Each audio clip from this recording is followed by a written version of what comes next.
Good morning, and welcome to Dr. K's Thoughts for the Day. I've noticed that in sports there are at least 3 awards named after Jim Thorpe.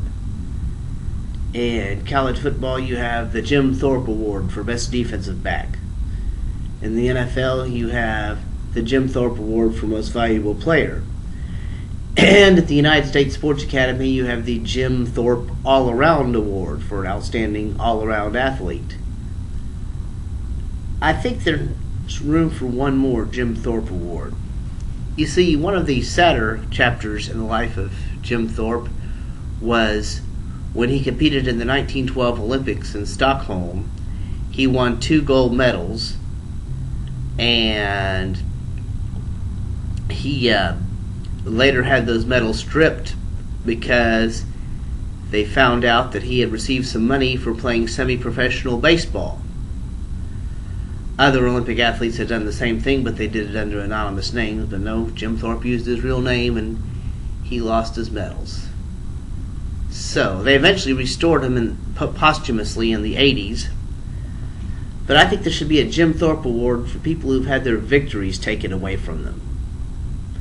Yeah, just a special award like for the 1972 U.S. Olympic basketball team, who had the lead over the Soviet Union when time expired in the gold medal game, but the Soviets were given 2 more chances to make the winning shot, and they finally made it and won. They give that team a Jim Thorpe Award. Or in 1981 when Pedro Guerrero won the Indianapolis 500, but then they took his victory away from him because videotape showed that he had passed somebody during a caution lap, which is illegal, so they could give him a Jim Thorpe Award.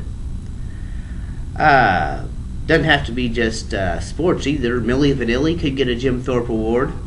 They won a Grammy. That group won a Grammy in 1990, and the Grammy was taken away from them when it found out they were lip syncing. Yep. They were discovered during a concert when the record scratched, and they're like, you know.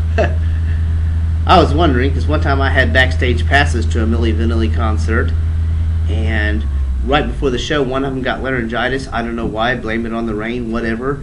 And boy, what a trooper. He still went and did the show despite having laryngitis, and you couldn't even tell. Could have given a Jim Thorpe Award to Vanessa Williams. Remember, in 1984, she was named Miss America, and then her title was taken away because pictures of her came out in Penthouse magazine, were nude pictures of her doing various acts with another woman. I remember that year because Walter Mondale was the Democratic candidate for president, and his running mate was Geraldine Ferraro, and his opponent was the incumbent president, Ronald Reagan, and his running mate was the incumbent vice president, George H.W. Bush. So the joke was that Mondale was going to drop Ferraro and take Vanessa Williams as a running mate because, hey, they know she can lick Bush. But the Jim Thorpe Award could also cause some complications, though.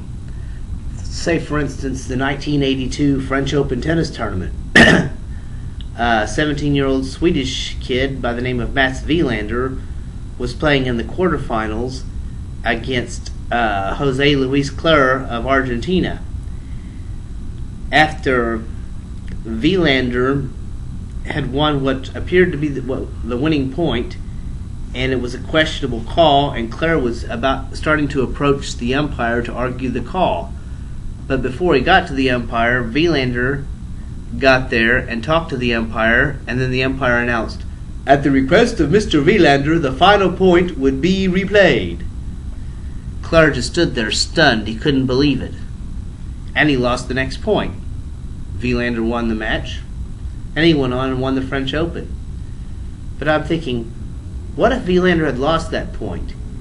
And what if Clara had come back and won the quarterfinals? They could have given Mats Wilander a Jim Thorpe Award for having his quarterfinal victory taken away from him. Then they could have stripped him of the Jim Thorpe Award because he did it on purpose. Then they could give him a Jim Thorpe Award for having his Jim Thorpe Award taken away from him.